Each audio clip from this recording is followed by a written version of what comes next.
Hello friends.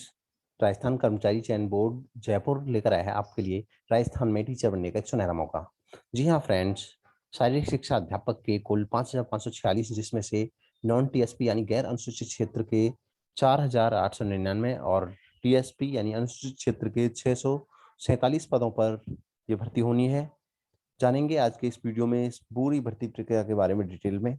लेकिन आगे बढ़ने से पहले अगर आप हमारे चैनल पर नए हैं तो हमारा channel government job news subscribe करना ना भूलें, क्योंकि हम सभी गवर्नमेंट जॉब से रिलेटेड अपडेट आपके लिए सबसे पहले लाते हैं। सो फ्रेंड्स, अगर आप इसमें आवेदन करना चाहते हैं तो आप ऑनलाइन अप्लाई कर सकते हैं। अप्लाई करने के लिए वेबसाइट का एड्रेस है rsmssb.rajasthan.gov.in। इस पर जाके आप अप्लाई ऑनलाइन लिंक को क्लिक करके ऑनलाइन अप्लाई कर सकते हैं। तो सबसे पहले बात करेंगे इसमें परीक्षा शुल्क के बारे में। तो फ्रेंड्स, परीक्षा शुल्क इस भर्ती के लिए इस तरह से है। सामान्य वर्ग व क्रीमी लेयर श्रेणी के ओबीसी या अति पिछड़ा वर्ग के आवेदक हेतु 450 रुपये, और राजस्थान के नॉन क्रीमी लेयर के पिछड़ा वर्ग, अति पिछड़ा वर्ग एवं आर्थिक रूप से कमजोर आवेदक के लिए है 350 रुपये, और समस्त विशेष योग्यजन तथा राजस्थान के अनुसूचित जाति अनुसूचित जनजाति के आवेदकों हेतु है 250 रुपये। और कार्मिक विभाग के प्रपत्र क्रमांक इतने के अनुसार सभी वर्ग के ऐसे अभ्यर्थी जिनके परिवार की वार्षिक आय 2.5 लाख रुपए से कम है के लिए अनुसूचित जाति अनुसूचित जनजाति के समान ही परीक्षा शुल्क 250 रुपये दे है। तो अकॉर्डिंगली आप अपनी कैटेगरी के हिसाब से आवेदन शुल्क ऑनलाइन जमा करेंगे ई मित्र कियोस्क के माध्यम से, या फिर जन सुविधा केंद्र के माध्यम से आप ऑनलाइन जमा करा सकते हैं। अब आगे बात करेंगे इस भर्ती में श्रेणीवार रिक्त पदों के बारे में। सो फ्रेंड्स, आप देख सकते हैं कुल सीटों का विवरण जिलेवार और वर्गवार। गैर अनुसूचित यानी नॉन टीएसपी क्षेत्र में जो 4,899 कुल पद हैं, उनका विभाजन इस तरह से किया गया है कि 1,233 पद हैं सामान्य वर्ग के लिए, और इसके अलावा इस भर्ती में 30% आरक्षण है महिलाओं के लिए। तो अकॉर्डिंगली 526 महिलाओं के लिए आरक्षित पद हैं। और ईडब्ल्यूएस की बात करें तो ईडब्ल्यूएस के पद हैं कुल मिलाकर 355, और इसमें से ईडब्ल्यूएस की महिलाओं के पद हैं 133। और अगर बात करें एससी वर्ग की, तो एससी वर्ग के कुल 542 पद हैं, और महिलाओं के 230 पद हैं अलग से। और इसके अलावा एसटी वर्ग की बात करें तो एसटी वर्ग के पद हैं 409, 171 पद हैं महिलाओं के लिए। और ओबीसी के लिए 714 पद हैं, 302 पद महिलाओं के लिए आरक्षित हैं। और एमबीसी के लिए हैं 173 पद, और जिसमें से 75 पद है महिलाओं के लिए 30%। और शहरिया आदिम जनजाति के लिए है सामान्य में 25 पद, और महिलाओं के लिए 11 पद हैं। और महिलाओं की कैटेगरी वाइज दिए हुए हैं फिर इसमें अलग से। और निःशक्तजन कुल 4%, यानी दिव्यांगजन जो हैं, डिसेबल्ड पर्सन्स, उनके लिए जो कुल पद हैं वो 69 हैं, और उसके अलावा जो महिलाएं हैं वो 64 पद हैं। और इसके अलावा अगर बात करें टीएसपी क्षेत्र अनुसूचित क्षेत्र के लिए, तो अनुसूचित क्षेत्र के कुल पद हैं 647, जिसमें से सामान्य वर्ग के लिए हैं 230 पद, और महिलाओं की 97 पद हैं 30%। और एससी वर्ग की बात करें तो एससी के कुल पद हैं टीएसपी क्षेत्र में 22, जिसमें से महिलाओं के 30% 9 पद हैं। और एसटी वर्ग के 205 पद हैं, महिलाओं के 84 पद हैं। और निःशक्तजन यानी डिसेबल्ड पर्सन्स के लिए हैं कुल मिला के 10 पद, और इसमें से अलग अलग कैटेगरी वाइज भी पदों का विवरण दिया गया है। तो आप अकॉर्डिंगली देख सकते हैं डिस्ट्रिक्ट वाइज।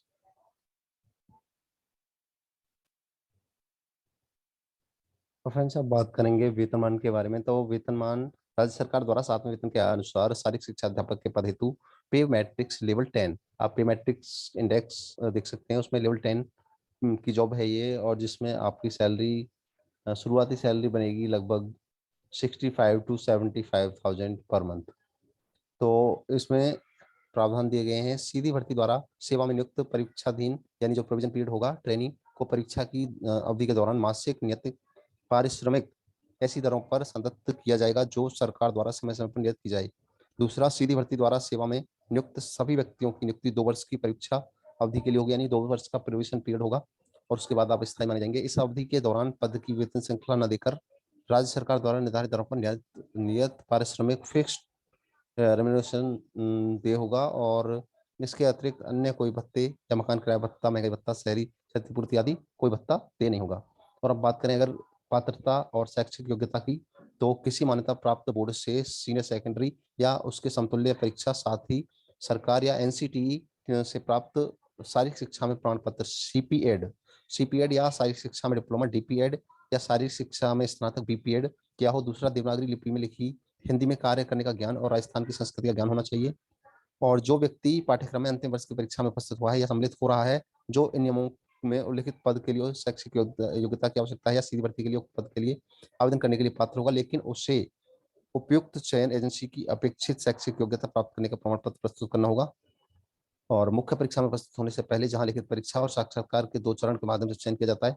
दूसरा, साक्षात्कार में उपस्थित होने से पहले जहां लिखित परीक्षा और साक्षात्कार के माध्यम से चयन किया जाता है। तीसरा, लिखित परीक्षा या साक्षात्कार में उपस्थित होने से पहले जहां केवल लिखित परीक्षा या केवल साक्षात्कार के माध्यम से चयन किया जाता है। तो अगर आप फाइनल ईयर में हैं और आप अप्लाई करना चाहते हैं तो इन तीनों कंडीशंस में आपको जो आपका प्रमाण पत्र है वो प्रस्तुत करना होगा।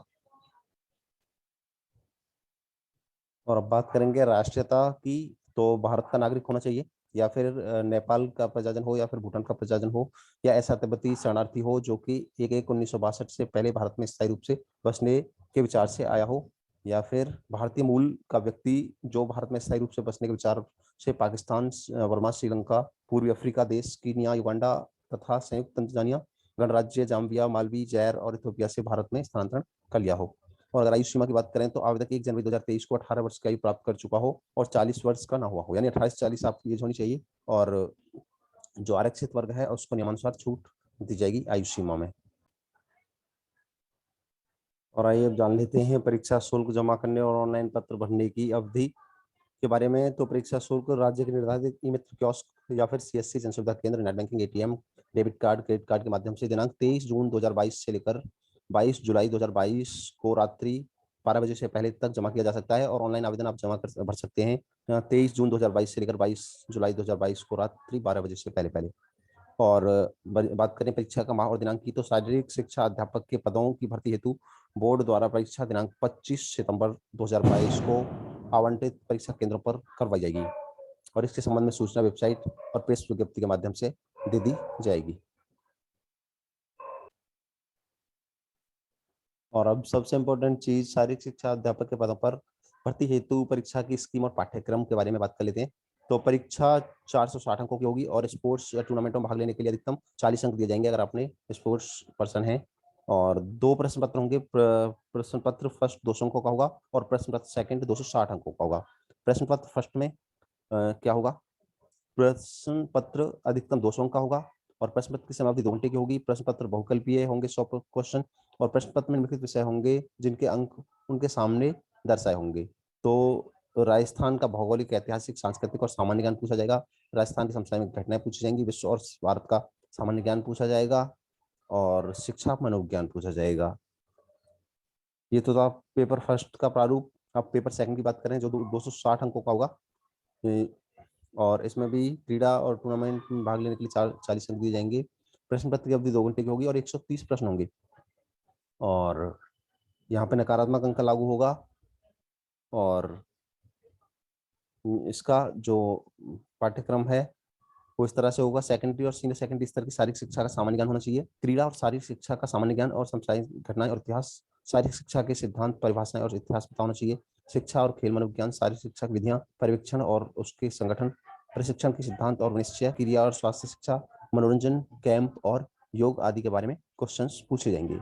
सो फ्रेंड्स, और इसके अलावा अगर बात करें वेटेज की, तो क्रीड़ा प्रतियोगिता में भाग लेने और स्थान के प्रमाण पत्र के आधार पर आपको जो वेटेज दिया जाएगा, अंतर्राष्ट्रीय स्तर पर अगर आपने भाग लिया है किसी राष्ट्रीय स्तर के टूर्नामेंट में तो 40 अंक दिए जाएंगे। राष्ट्रीय स्तर पर द्वितीय स्थान आपने हासिल किया है तो 36 अंक दिए जाएंगे और तृतीय स्थान के लिए 32 अंक दिए जाएंगे।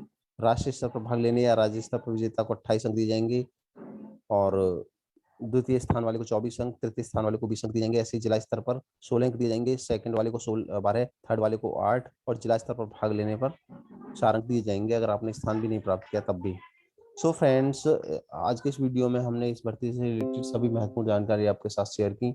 अगर आपके पास निर्धारित योग्यता है भर्ती के लिए तो आप ऑनलाइन आवेदन कर सकते हैं, और आप इसमें आवेदन करना चाहते हैं तो हम इसके लिए लिंक आपको वीडियो के डिस्क्रिप्शन में और साथ ही कमेंट बॉक्स में भी दे देंगे। आप वहां पर क्लिक करके इसमें अप्लाई कर पाएंगे 23 जून 2022 के बाद।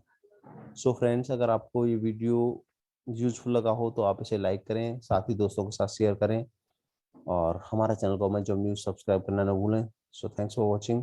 Please subscribe government job news.